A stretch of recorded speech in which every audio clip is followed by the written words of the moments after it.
By the time Ralph Dupas was old enough to lace up gloves, he already knew what hunger felt like, and not the kind you fix with ambition. He was born October 14th, 1935, one of 11 children crammed into a two-bedroom house that leaned against the edge of New Orleans' French Quarter. The Dupas family was a bilingual blur of English and French, noise and elbows, laughter and fistfights. His father, a fisherman by trade, was often gone for weeks, chasing shrimp and hope. 2 weeks' pay might stretch to $30, and when illness finally forced him home, the money stopped altogether. His mother, uneducated and unflinching, kept the house stitched together with willpower and prayer. Out on those narrow streets, fighting was a language, and young Ralph was fluent early. But across from St. Mary's Church sat an old carriage house, the St. Mary's CYO Gym, where a man named Ernest Whitey Esnault taught the sweet science to any boy who could make a fist. Ralph is from a poor family, Esnault said. We used to give turkeys to the winners of the amateur bouts, and Ralph would come to the gym and say, "Mr. Whitey, let me be a fighter so I can win a turkey for my mama." He was about 5 years old. I used to run him out of the place. But by the time he was 7 or 8, he was bringing turkeys home to put food on the table. Inside that dim little gym, Ralph would stand at the edge of the ring, watching Maxie and Bernard Ducason, local legends, move like ghosts in satin trunks. Esnault, who sold insurance by day and trained fighters by night, had seen hundreds of boys come and go, 700 by his own count. But there was something in Dupas's eyes that stopped him cold. Under his watch, Ralph learned the rhythm of the rope, the geometry of a jab, the discipline of footwork. As an amateur, he won his share of bouts, but the family bills were piling up faster than the trophies. So one night, after training, he told Esnault what he needed to do. "I've got to fight for real," he said. "Not for medals, for money." Whitey hesitated. The boy was only 14 years old, but then he remembered that first day, the 5-year-old who wanted to fight for a turkey, and he nodded. The kid had been fighting for survival since birth. Going pro was just the next logical round. He fudged his age to turn pro, scratching 16 on the application, even though he was barely 14. Still, the commission only allowed him to fight 6-rounders, 2-minute rounds. That was fine. Dupas wasn't looking for mercy. He was looking for a paycheck. His debut came in August of 1950 against Ray Jitterbug Smith, a journeyman with 42 fights under his belt and just enough scars to make him dangerous. Dupas, rail-thin and baby-faced, fought the old vet to a 4-round draw, 14 years old and already earning headlines. Then came 9 fights in 3 months, and only 1 loss, to a Nicaraguan named Kid Santella, who put him on the canvas. That might have been the end for most kids. But Ralph wasn't most kids. The following year, he fought 16 times, beating Fred Monforte, Noel Humphreys, and Pat Iacobucci. When Santella came calling for a rematch, Dupas beat him so cleanly that a rubber match was unnecessary. By then, local sports writers had started scribbling his name with curiosity and concern. "He's good," they wrote, "but too young. Esnault's pushing him too fast." Esnault, his coach and surrogate father, didn't see it that way. "Boxing 8 rounds even once a week isn't too much," Esnault said. "I used to work 8 hours a day in a boiler factory, and it didn't wash me up. A young man of 17 can certainly work 24 minutes a week in the ring, especially when he's getting paid like Dupas is." Ralph didn't have a sledgehammer punch, but he had something rarer: rhythm. His feet were a blur, his defense a dance. He hit without getting hit, slipped through combinations like smoke, and left opponents swinging at ghosts. Some fans came to cheer, others came to boo. They wanted blood, but Dupas gave them a ballet. All footwork and finesse, where opponents swung and missed at air. The papers called him Native Dancer, after the Kentucky Derby winner who ran like the ground was on fire. Between fights, Dupas married his high school sweetheart, Deborah Ann, and funneled every dime back home. The boy who once fought for turkeys was now putting real food on the table. But while Ralph's career was climbing, Esnault's body was breaking down. In 1952, on a hunting trip, he caught frostbite so bad the doctors took his leg and part of a finger. The blood quit circulating, Whitey said. He tried a wooden leg, but it didn't take. Then came a fall, a broken hip. He gave away his car. "It's God's will," he said, like he was reading the scorecards of fate and shrugging at the result. Whitey had taught Dupas everything he could, But when the Boxing Commission discovered that Dupas and his gym mate Willie Pastrana were underage, the boys were sent east to Miami into the hands of the Dundee brothers, Chris and Angelo. The Dundees did what Esnault couldn't. They got the boys paid. Big arenas, real purses, national attention. But the shine never rubbed off Ralph's humility.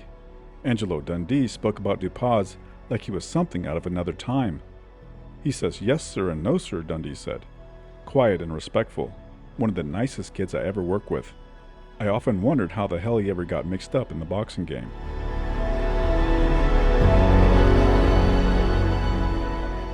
By the mid-1950s, Dupas had turned the fight game into a kind of moving meditation. Each bout was a step forward, sharper timing, cleaner angles, tighter footwork. He was perfecting his style round by round. Writers started to notice it first, then the fans did. The kid from the French Quarter was now climbing the lightweight ranks, specializing in revenge. If you beat him once, you didn't beat him twice. Fred Monforti, Baby Vasquez, Brian Kelly, they all learned that lesson the hard way. His rise looked inevitable until it crashed into a wall that had nothing to do with boxing gloves. In 1955, the Louisiana State Athletic Commission started receiving anonymous letters, poisoned pen notes claiming that Dupas was Negro. A boomerang law, passed that same year, banned black athletes from competing against whites. The commission threatened to cancel Dupas's upcoming bout with top contender Vince Martinez unless he could prove his whiteness. A public hearing was held. Neighbors were questioned. One even testified that, yes, Dupas was black. Dupas can only shake his head. "I'm white," he said. "Why do I have to prove that to anyone?" The commission eventually punted, declining to rule one way or another. The fight went on as scheduled. Dupas won that night, boxing beautifully to take a decision over the ranked Martinez, though the victory felt less like triumph and more like survival. From there, he packed his bags for Europe. In France, he fought Séraphin Ferrer to a disputed draw, another bout where the judges must have left their scorecards at the café. But the setback barely slowed him. He gave boxing lessons to a string of world-class opponents: Johnny Busso, Joe Michelli, Mickey Crawford, Gaspar Ortega, each fight as steady and hitting without being hit. All that led to his biggest opportunity yet, a title shot against Joe Old Bones Brown, the lightweight champion of the world, and a fellow son of New Orleans. For a few rounds, it looked like the upset was in play. Brown started slow, as he often did. Dupas danced, jabbed, slipped, scored, but old champions have a cruel kind of patience. By the 8th round, Old Bones found his rhythm, and then he found Dupas's chin. 3 knockdowns later, the fight was over. "I just got careless," Dupas said afterward. "I don't know what he hit me with. I didn't see it." He took 4 months off after that loss, then re-emerged at a new weight, chasing new challenges. In October of 1958, he moved up to the welterweight division and signed to face the iron-fisted Gil Turner, a veteran with the kind of power that turned men into highlights. It was a bold move, maybe reckless, maybe brave, but that was Dupas in the ring. Soft-spoken, underestimated, and unafraid. In round 2, Gil Turner has the springy 23-year-old backed into the ropes, but not for long as Dupas ducks out of trouble.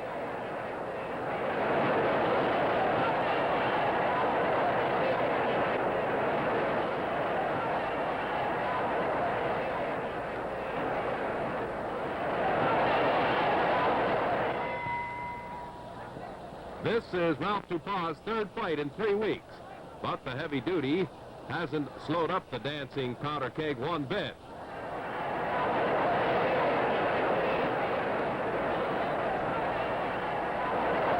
Ralph in the black trunks is the underdog, but from his showing tonight, you'd never know it.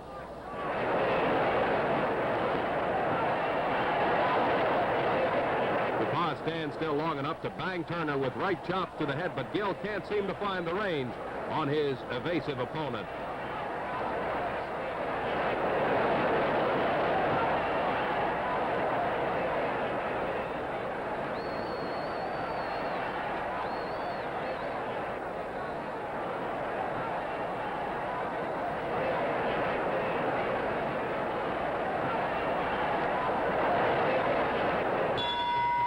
Turner, the heavier puncher, knows he's on the short end of the count here in round 6 as he corners Dupas, trying to land the haymaker.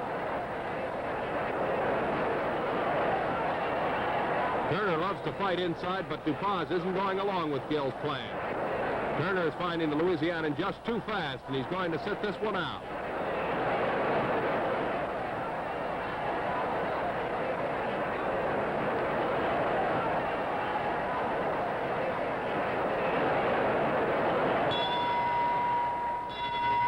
In the final round, Turner, who's as game as they come, continues to battle away, but the spry Ralph Dupas is holding the free swinger at bay.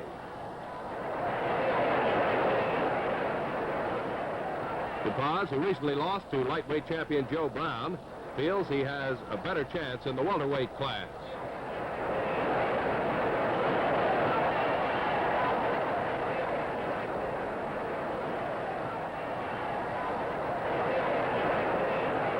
Dupas must be dining on a steady diet of Mexican jumping beans to keep going at this rate. Turner, who's finding Dupas as elusive as a slippery eel, gets in a final bit of fancy footwork as the final bell sounds.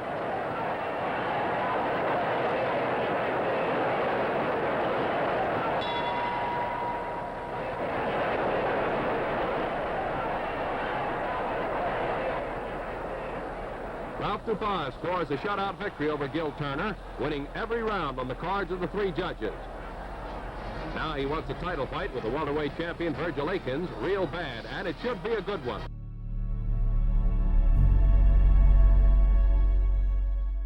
By the early 1960s, Dupas had become a study in contradictions, a hometown hero whose brilliance didn't always travel. In New Orleans, he was poetry in motion, darting in and out, scoring points like a fencer with gloves. But once he left Louisiana, his style, all precision, no brute force, found fewer admirers. In cities that worshiped knockouts and blood, judges didn't know what to do with him. He'd go toe-to-toe with punchers like Garnett Hart, Del Flanagan, and Charlie Scott, only to walk away with split-decision losses that left even the boxing scribes scratching their heads. His defeat to Florentino Fernandez was such a lopsided farce that the Miami papers roasted the judges for days. Dupas shrugged it off. He came back like a man allergic to losing, stacking wins over Joey Giardello, Virgil Akins, and revenge victories against Flanagan, Guy Sumlin, and Scott. By the summer of 1962, he'd fought his way into a welterweight title shot against Emil Griffith. Griffith was still shadowed by tragedy, less than 4 months removed from the fatal beating of Benny Paret, but Dupas didn't blink. He walked into fight week with that cool grin and a gambler's swagger. "I'll confuse him so bad he'll throw his arm out of joint," Dupas said. "There's no fighter like me today. I'm one from the old school." For a few rounds, it looked like he was right. Switching stances like a jazz rhythm, Dupas faked high, dipped low, and drove inside like a point guard cutting to the rim. Griffith looked puzzled for a while, but class and power have a way of catching up. As Dupas's legs slowed, Griffith's composure hardened. By the championship rounds, the champ was walking him down. In the 15th, Dupas bent and swayed under Griffith's storm of punches. Brave, defiant, and clearly outgunned, the judges called it a clear decision for Griffith. Dupas didn't argue, but the toll was showing. Years of travel and ring wars had left him rich in scars and poor in everything else. In 1962, he filed for bankruptcy. $6,000 gone at the racetrack. Then the house was gone too.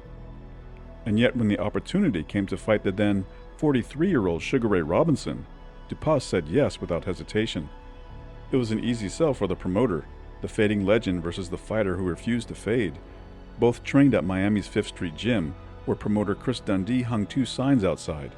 Sugar Ray Robinson trains here daily, and next to it, Ralph Dupas, 2 S's spelling his name wrong. Dundee just shrugged when someone pointed it out. They came to see Robinson anyway, he said. Dupas turned the disrespect into fuel. In the ring, he fought the fight of his life, winning 9 rounds out of 10 on most unofficial scorecards.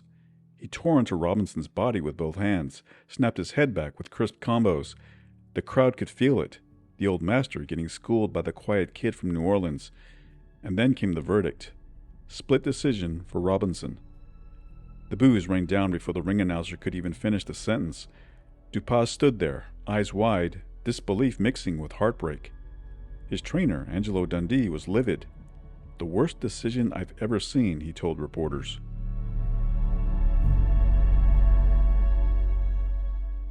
By 1963, Dupas had learned that boxing's cruel math didn't always add up, but sometimes the sport threw you a bone. His controversial loss turned out to be a ticket to redemption, a shot at the lightly regarded junior middleweight crown held by Denny Moyer. On paper, it wasn't supposed to be his night. One local reporter, unimpressed with Dupas' sluggish training camp, picked against him. "He fades late," the writer warned. "Moyer's got the better engine." But the man from the French Quarter wasn't running on fancy supplements or sports science. His fuel was simpler: red beans, rice, and a stubborn streak the size of Louisiana.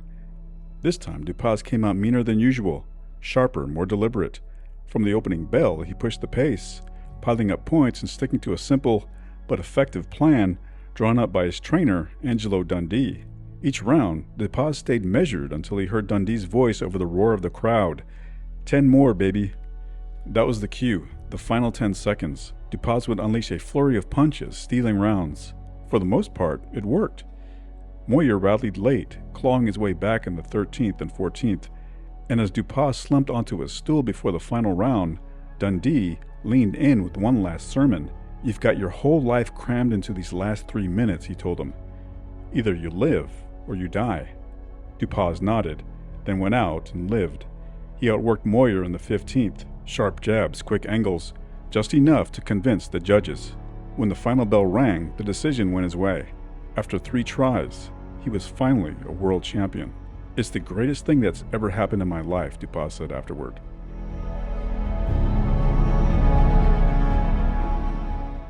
Back home in New Orleans, his old trainer Whitey Esnold read about it in the paper. The boy he'd raised in the gym now held the title belt.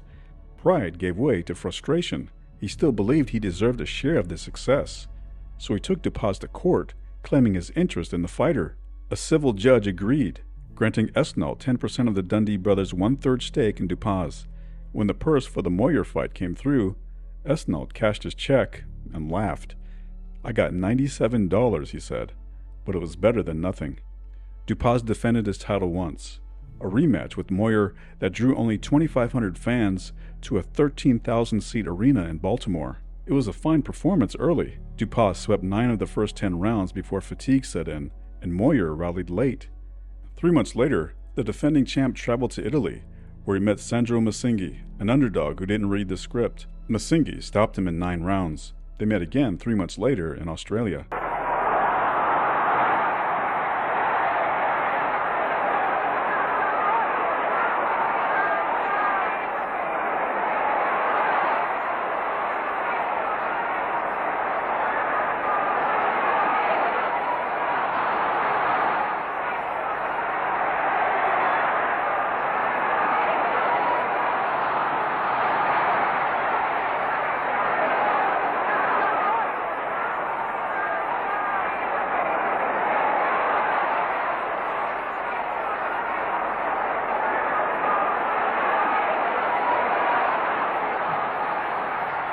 At the end of the 7th round, the fight is fairly even on points.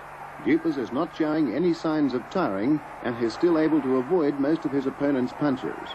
This is the 9th round, and here Dupas scores well with some powerful rights.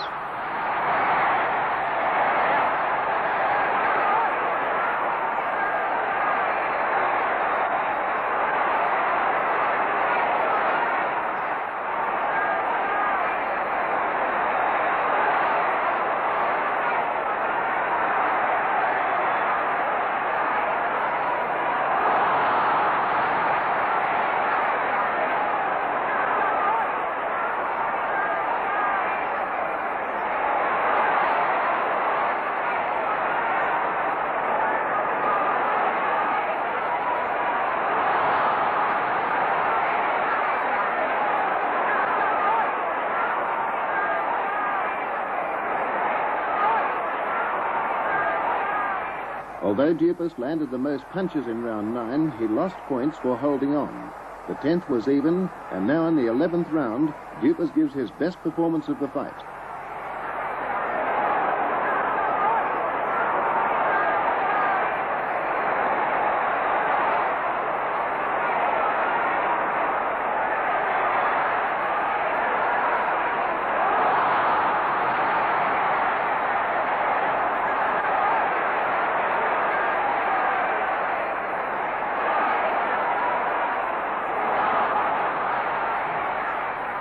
Dupas is baiting the Italian with his holding and evasive tactics. Matsingi, with blood streaming from his cheek, seems to lose his temper, and Dupas counters well to win the round easily.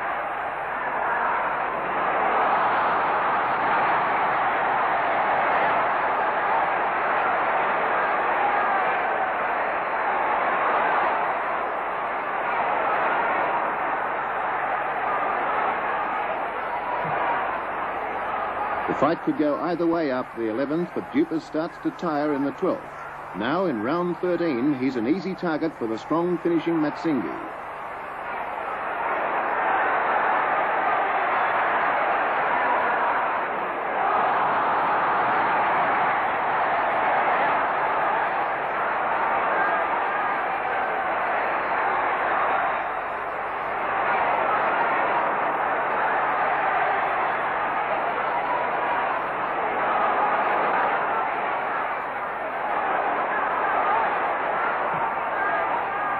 Dupas loses his footing, but he's weakening at this stage, and the end is not far off.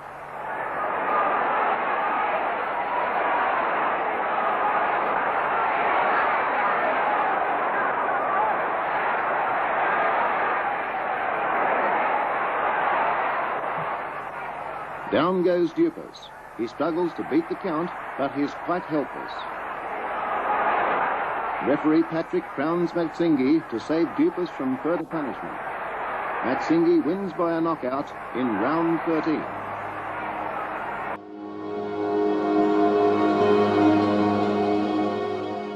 The final straw came after another brutal loss, this time in a rematch to Emil Griffith. Standing in the locker room, he sounded like a man at the crossroads. "I've had too many fights with the big boys," he said, "and it's taken its toll.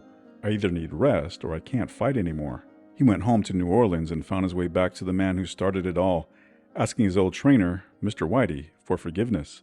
"Ralph is like my own son," Esnelt said. "I couldn't say no, but I told him it'd take 9 months, maybe a year, to get his legs back." The two men, teacher and student, father and son, went back to work. By the time Dupas laced up again under Whitey's watch, time had already thrown a few jabs of its own. After 8 weeks of work, the old trainer saw it plain as daylight. The kid's legs were gone. The punches he'd taken in those lost years had left their mark. "The boy needs money," Esnelt said. "He's got to fight, and I'm willing to help." Dupas won his comeback bout in New Orleans, but it was a hollow victory, the kind of fight that wins rounds but loses faith. 3 months later, he flew to South Africa and was brutally knocked out by Willie Luddick. When he woke up, Dupas did something few fighters ever manage. He told the truth. "If I can get knocked out by a guy like that," he said, "I got no business in the ring." He meant it, for a while. Retirement lasted about 18 months before Las Vegas came calling. He moved west, strung together 4 wins, and started to believe again. Then came Joe Clark, a journeyman with heavy hands and no respect for reputations. Clark beat him one-sided, stopped him in the 8th. This time, Dupas stayed retired for good. He found a new rhythm behind a card table at Caesar's Palace, dealing blackjack. The punches stopped, but the fight didn't. In January of 1968, Whitey Esnelt, the man who taught him how to slip, jab, and survive, died at the age of 76. "He was like a father to me," Dupas said. "The best trainer I ever had. The best anyone could have." Dupas was right. Whitey never got his due. He wouldn't travel, not with a sick wife at home. And boxing doesn't throw bouquets to men who stay put. For Dupas, the punches kept coming, just in different forms. By the mid-1970s, he was divorced, living alone in what one reporter called a rat trap apartment. A pinched nerve left him limping, and the paychecks were long gone. He collected bottles and cans for cash until his brother Tony found him and brought him back to New Orleans. But the damage was already done. By his 50s, the native dancer began to unravel. His memory slipped away, his speech slurred, his right side weakened. All those years of jabs and hooks finding their final target. 134 fights. Too many punches, too much heart. Eventually, his brother couldn't care for him anymore, and Dupas was moved to an assisted living center in Kenner, Louisiana. Even there, the fighter's spark never dimmed completely. "No other fighter fought like me," Dupas said, moving side to side, in and out. "No fighter did that, nobody, and I'd do it all over again in a New York second." Boxing was my life. I enjoyed boxing. It's what I love to do. He meant it. For Ralph Dupas, the ring followed him everywhere, even when he couldn't remember its name.